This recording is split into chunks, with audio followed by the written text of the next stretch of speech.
Hello everyone, welcome back to my channel. It's your favorite girl, Luscious Hadiza, and this is your favorite channel, Africa Living with Hadiza. For my older subscribers, I'm sure you just noticed that I changed my name from Luxury Living with Hadiza to Africa Living with Hadiza. This is because as my channel grows and evolves, it is my intention and my desire for this channel to encapsulate everything I stand for, and not just the entertaining aspects of this channel, but for the message that I intend to pass being here on YouTube. And that message is to create a sense of pride, a sense of purpose, and a sense of power in every African person that comes across my videos. I believe, like I have said over and over again, that there is so much more to Africa, there is so much more to our continent, there is so much more to our story that we don't even know yet. And I believe that it is on us to tap into that and ride on that in creating a stronger identity for ourselves, restoring our pride in our people, and taking our place in this world. So with that being said, if this is your first time visiting this channel, I want to say welcome. You are so welcome. Africa Living with Hadiza is a channel that focuses on all the amazing aspects of Africa: our history, our fashion, our culture, our tradition, our food, and our exquisite landscapes.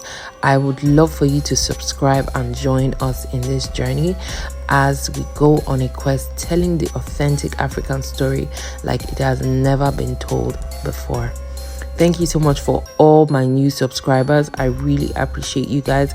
I've been seeing you guys subscribing, and I just want to say welcome to this family. I promise you that you're going to have the time of your life. Today we are in the ancient kingdom of Benin City, and we're going to be focusing on an incredible king whose legacy is still remembered till today. He is the one and only Oba OVONRAMWEN of Benin Kingdom.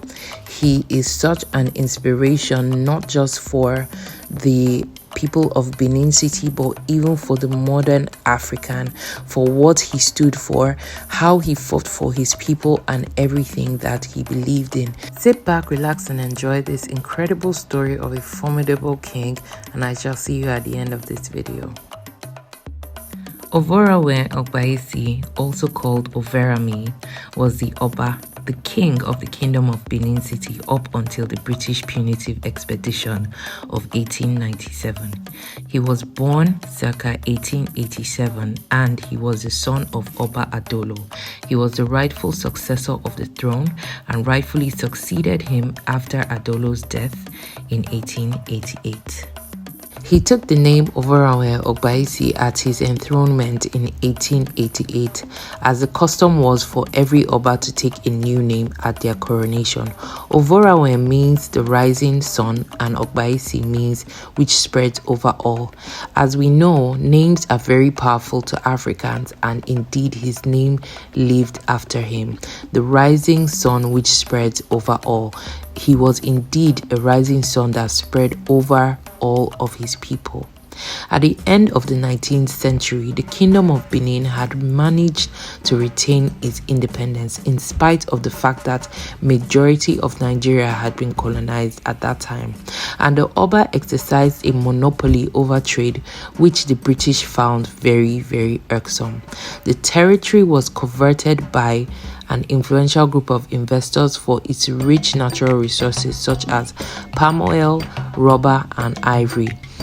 The kingdom under the reign of Oba OVONRAMWEN was largely independent of British control, and pressure continued from figures such as Vice Consul James Robert Phillips and Captain Harry Galloway, the British Vice Consul of Oil Rivers Protectorate, who were pushing for British annexation of the Benin Empire and the removal of the Oba. Around this time, which was the later 1800s, many West African ports had grown up around settlements originally established as slave markets, and the British worked to replace the transatlantic slave trade with what became known as legitimate trade in palm oil. The mechanization of the textile industry in Manchester and the spread of railways increased demand for palm oil as a lubricant, and it was also used as soap. Now, the Oba of Benin controlled the country's main export of palm oil, and in 1893, the British Niger Coast Protectorate was formed, intent on gaining the monopoly of this trade. However, in 1896, the Oba closed all markets to outside trade. Now you can understand why he was such a thorn in the flesh of the British. Eventually, a British invasion force headed by Philip set out to overthrow the Oba in 1896. The force's weapons were hidden in baggage with troops disguised as bearers. Philip's plan was to gain access to OVONRAMWEN's palace by announcing that he intended to negotiate. OVONRAMWEN messengers issued several warnings not to violate Benin's sovereign territory, claiming he was unable to see Philip due to ceremonial duties. Despite being warned on several occasions, Philip decided to continue with his expedition. The British party continued, resulting in a military action from the Oba, in which all but 2 of the party were killed. In response, the British organized a punitive raid on the city, sending in 1,500 troops and sending the Oba into exile. This operation, led by Harry Watson, resulted in the burning of Benin City, the destruction and looting of the royal palaces, and the death of untold members of its inhabitants. Although the British had orders to hang the Oba, OVONRAMWEN escaped but returned to the city to formally surrender on the 5th of August 1897. When OVONRAMWEN returned to the city after 6 months spent in invading capture in the forest, he was dressed richly and laden with coral beads and accompanied by an entourage of 700 to 800 people. Oba OVONRAMWEN was eventually exiled to Calabar with his 2 wives and died there around the turn of the new year in 1914. OVONRAMWEN was eventually buried in the grounds of the royal palace in Benin City, and he was succeeded by his first son and legitimate heir, who ruled as Eweka II. Till this day, Oba OVONRAMWEN's kingship is adored by the Benins. It is no surprise, therefore, that in 2014 the people of the kingdom decided to celebrate his centenary. The Solomon Edebiri Foundation, with the authority of the Oba, organized a week-long celebration to celebrate his centenary. Royal fathers from Benin Kingdom, Cross River and Delta States were in Benin to witness the celebration. Chief Solomon Edebiri went on to say that Oba OVONRAMWEN's centenary is all about celebration, celebrating sacrifice, celebrating patriotism, celebrating a man who gave it all for a kingdom he believed in, celebrating a man who sacrificed to protect the institution he believed in, celebrating a man who did everything to protect his country and protect his people, a man who did not care for himself but for the future of his institution. So this brings me to the end of this video. I hope you have learned something from the inspirational life of Oba OVONRAMWEN, a man who was not afraid to risk it all for the safety of his people, for the preservation of their culture, and for the preservation of their economy. And this is the message I will continually preach on this channel.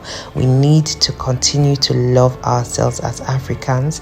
We need to continue to inspire within ourselves a sense of pride, a sense of power, and a sense of purpose. Because if we cannot value ourselves, if we cannot see ourselves as valued, if we cannot see ourselves as chosen, if we cannot see ourselves as intelligent, sophisticated, chosen people, how would we expect the rest of the world to see us that way? We need to get back to the place where we value ourselves, we value our country, we value our continent, and we value our purpose. Thank you guys so much for watching. I appreciate your subscribing, your liking, and your commenting, and I will see you in my next video.